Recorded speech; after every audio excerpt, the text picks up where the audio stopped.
Guys, the road to dunking. I wish someone would have told me the proper road to dunking when I couldn't dunk, because a lot of you guys, I see you flailing around and you have dunking potential within you, but you're not getting there. First thing to understand is there's some differences between getting your first dunk off 1 foot and your first dunk off 2 foot. Let's take this step by step. The first step will be touching the rim. A big mistake guys make is trying to grab the rim and then end up jamming fingers, end up trying to grab with 2 hands and slipping and falling back. The first thing I want to see you do is touch the rim. So whether you're off 1 foot and touching it, or whether you're off 2 foot, if it's 1 hand, 2, just touch, don't grab first.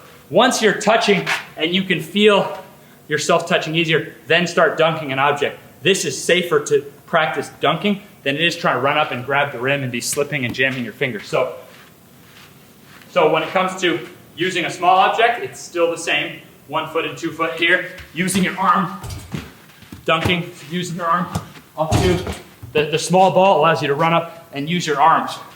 Now here's the next step from small ball, is alley-oop. So I'll give you guys some lobs. You guys will go from there off 1 foot and you'll dunk with your right hand. I'm gonna put it right here.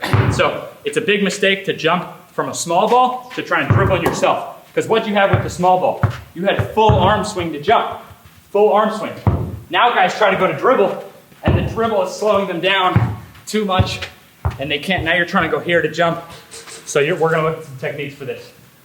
So your first dunk, your first official dunk should be off the lob. So you guys are gonna go left leg, right hand.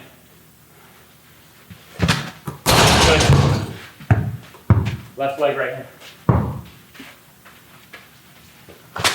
Good, good. Hang on to that one. Now, my gym doesn't have quite enough space, but anywhere you have like a normal gym, you can self-lob. And we have videos for this, so you can self-lob and put it in front of the rim. I'll, just for fun, see the closest I can get it in here. But again, it allows me, with a self-lob or a partner lob, it allows you to keep your arm swing. That's the trick of it. Why don't you guys get another one, self-lob, so you can see this again. So I want you to pay attention to their arm swing. This is the next step. Partner or self-lob after dodgeball. Watch their arm swing. Good, good. Use your right arm. Oh, bad pass. But still, they're getting the jump height because they're not slowing down with the ball. Now, once you're getting the dunk off the lob, which is same 1 foot or 2 foot, here's the big difference. So guys, you're gonna help me finish with some reps, showing the difference between 1 foot or 2 foot. When it comes to 1 foot, you wanna take a dribble far enough back. You don't want to dribble your way all the way into the rim and try to take off. You want to dribble from far enough away that you can keep it in one hand and use your back arm to swing. Keeping it in one hand and using your back arm to get up is going to make it easier. I'll show a rep of that. So this allows me to still use, I'm thinking like I got that lob, use my back arm. And you can gather it, get control, and then flush it in. This is going to be a lot easier for a shorter guy than trying to dribble in here and swing, and now you don't get to get that full arm swing. Plus you're training that the ball, you might get your chance in the game and get the ball stripped instead of actually turning into a dunk. You'll notice all Kyrie's in-game 1 foot dunks in his career are keeping it in one hand, using the back arm to lift. These guys are taller. I want you guys to work on your palm. Same palm we're doing, so just keep it. You can dribble it to the palm, or you can just palm the ball and run it. So if you're tall enough to palm, work your palm. It's really valuable in-game dunk technique. Let's see that palm. Good.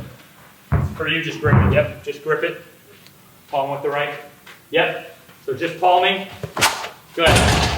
That's going to allow you to still use that back arm. When it comes to 2 foot now, same thing. If you try to dribble all the way in, if you have enough bounce, you'll dunk, but it's much harder. You want to use, similar to how we dribble and then we get to take steps without the ball off 1 foot. We want to work, so Justin, you get some 2 foot action here. Finish down with some 2 foot. We're going to take our 1 dribble, extended step.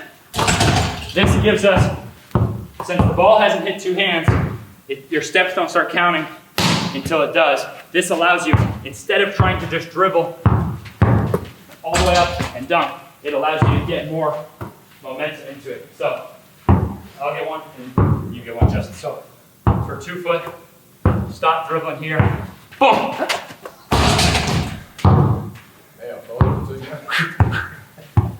So it allows you to build more momentum. Let's see that extended step. Yep. Good job. So you notice his last dribble is like way back there. That allowed him to get way more momentum into the jump rather than dribbling all the way in. So the road to dunking may seem boring. You want to get another jump? The road to dunking, he's going to keep working his palm. He's coming off a wrist injury. The road to dunking may seem boring, but you got to work at a level that allows you to get a full jump into it. Look at that. You're getting up higher already.